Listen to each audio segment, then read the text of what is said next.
नमस्कार साथियों, मैं रामवीर तंवर और आप देख रहे हैं मेरा YouTube channel the pond man.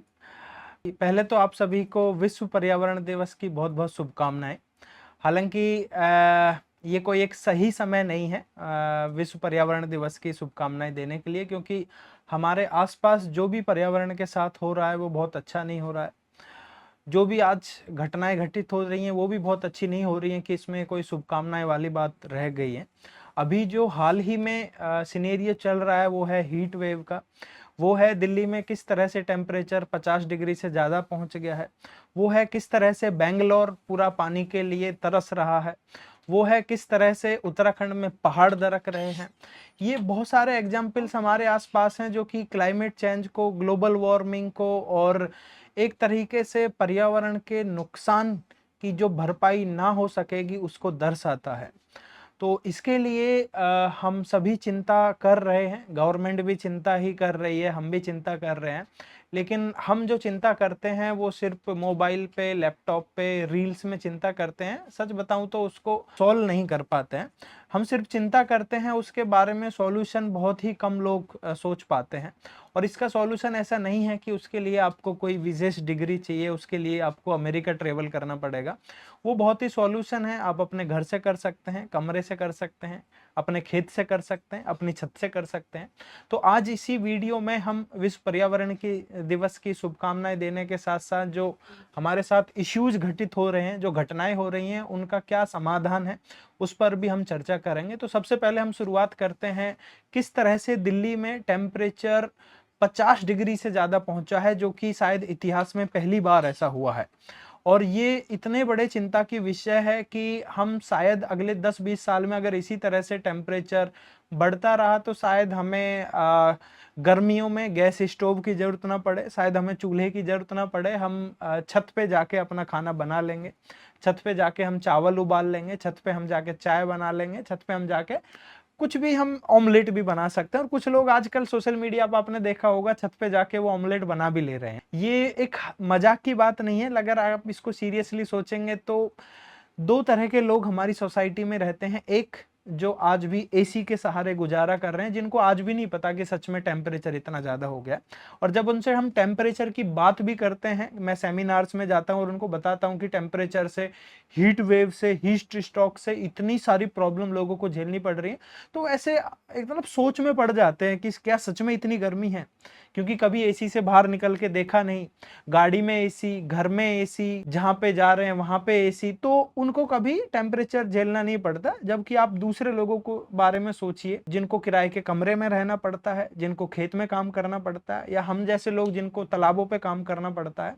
हमारे लिए सच में हीट वेव क्या है वो शायद हम समझ पाते हैं, या किसान जो खेत में काम कर रहा है वो समझ पाएगा, एक मजदूर जो साइट पे काम कर रहा है, एक ट्रेवलर जो साइकिल से ऑफिस जा रहा है, उनको पता होता है कि हीट वेव क्या है।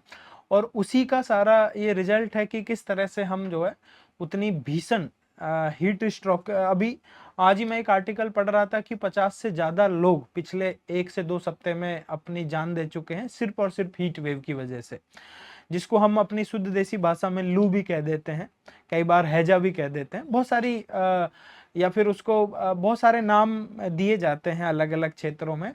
तो अब जब हम बात करते हैं इसके सॉल्यूशन की, तो इसका सॉल्यूशन ऐसा नहीं है कि कोई एलियंस लेके आएंगे या कोई ऐसा रॉकेट साइंस है। जब आप दिल्ली से, अभी मैंने एक पिक्चर सोशल मीडिया पे एक पोस्ट की थी। एक्चुअली अभी मैं देहरादून जब जा रहा था तो मैंने वो जब क्लिक की, जैसे ही जहाज थोड़ी सी ऊपर उड़ा तो मैंने वो पिक्चर क्लिक की दिल्ली की एक, जिसमें बहुत दूर दूर तक कोई पेड़, कोई तालाब नहीं दिखाई दे रहा था। वो है असली टेम्परेचर बढ़ने का कारण। इतने बड़े कस्बे में एक भी तालाब ना होना, इतने बड़े कस्बे में कोई पेड़ नहीं दिखाई देना, वो सच में एक सोच का विषय है, सच में एक अध्ययन का विषय है कि कैसे, जबकि हर घर में 4-5-10 एसी लगे हुए हैं, हर बिल्डिंग में दर्जनों एसी लगे हुए हैं, लेकिन बिल्डिंग में एक पेड़ नहीं दिखाई देता जब आप इस पिक्चर को ध्यान से देखेंगे।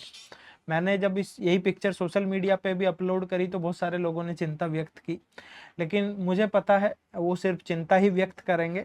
अगर उनको मैंने एक पेड़ लगाने के लिए बुला लिया साइट पे, तो अभी किसी का इमरजेंसी कोई ऑफिस मीटिंग निकल जाएगी, किसी के घर में कोई ट्रेजेडी हो जाएगी, बहुत सारे बहाने होते हैं, लेकिन लोग सच में काम करने के लिए नहीं आना चाहते। तो इसका सॉल्यूशन सिर्फ पेड़ और तालाब। वो कैसे हैं दोनों? जितना पेड़ लगाएंगे उतना वो ठंडक पैदा करेगा। आप और इसका लाइव एग्जाम्पल देख सकते हैं, पेड़ से थोड़ा दूर जाके खड़े होइए धूप में और फिर पेड़ के नीचे जाके खड़े हो जाइए, तो अभी आपको अंतर पता चल जाएगा। तो आपको पेड़ लगाने हैं, तालाब साफ करने हैं या नया तालाब बनाने हैं, ये कोई ग्लोबल वार्मिंग, कोई क्लाइमेट चेंज नहीं होगा, साफ सॉल्यूशन हो जाएगा। दूसरा, अभी हम बेंगलोर में जो देख रहे हैं वाटर क्राइसिस, उसका नतीजा है कि वो लेक, वो झील वहाँ की जिनमें बारिश का पानी इकट्ठा होता था, अब वो पानी बारिश का लेक में इकट्ठा ना होके, झील में इकट्ठा ना होके, वो अब इकट्ठा होता है हमारी सोसाइटी में, हमारी सड़कों पे, हमारे नाले में और जाके मिल जाता है समुद्र में। जो पानी लेक के थ्रू ग्राउंड वाटर रिचार्ज होना था, अब वो रिचार्ज ना होके सिर्फ पहले अर्बन फ्लडिंग क्रिएट करता है, जो कि आपने पिछले साल बेंगलोर में देखा होगा, पिछले साल तो नोएडा में भी देखा, गुड़गांव में भी देखा। थोड़ी देर के लिए पानी भरता है और फिर जाके वो नालों के थ्रू जाके नहर से नदी, नदी से जाके समुद्र में मिल जाता है। लेकिन हमको पानी को रुकना सिखाना है। इसका सॉल्यूशन सिर्फ इतना है कि हमें पानी को रुकना सिखाना है, एक जगह उसको आराम करने के लिए देना है, ताकि ग्राउंड वाटर रिचार्ज हो सके और हमारी वाटर स्केर्सिटी जो है वो भी खत्म हो सके। अभी कुछ दिन में वाटर फ्लडिंग, वाटर जिसको हम अर्बन फ्लडिंग भी कहते हैं, वो भी शुरू होगी, और तब हमें शायद फिर से तालाबों की याद आएगी, फिर से हमें क्लाइमेट चेंज की याद आएगी, फिर से हमें ग्लोबल वार्मिंग की याद आएगी, फिर से हम वही राग अलाप पाएंगे कि ये नहीं हुआ, वो नहीं हुआ। लेकिन जब सही समय होता है तालाबों को काम करने का, झीलों पे काम करने का, उस समय पे हमें, क्योंकि इस तरह की प्रॉब्लम्स भूल जाते हैं, तो वो बाद में हमें सही समय पे। अब दिल्ली को आप देख लीजिए, सर्दियों में जाके सारी डिस्कवरीज होती हैं, सर्दियों में जाके सारे आइडिया याद आते हैं जब पानी नाक के ऊपर चला जाता है ना, जब हम एक एक सांस में सिगरेट का धुआं अंदर ले जा रहे होते हैं, तब जाके हमें याद आती है कि हाँ, पॉल्यूशन खत्म करने के लिए पेड़ लगाने चाहिए, पॉल्यूशन खत्म करने के लिए ट्रैफिक कम करना चाहिए।